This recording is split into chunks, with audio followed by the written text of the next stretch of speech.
I was in a car accident about 3.5-4 months ago. Some idiot pulled out in front of me and I got a good bit of whiplash and back spasms and a minor concussion. I've been to several chiropractors, but everyone just kind of threw you in and you got a 15-minute adjustment. When I came to Revive, we go through about 40 minutes worth of physical therapy and muscle relaxation before we get adjusted.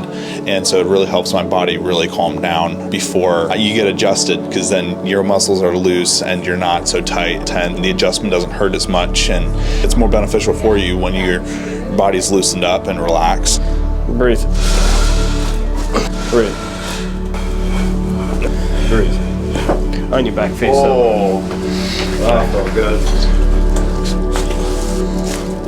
Relax. Stay right there, hold still. Oh, good. That was good. Anything else for you? Yes, sir. All right, have a great weekend.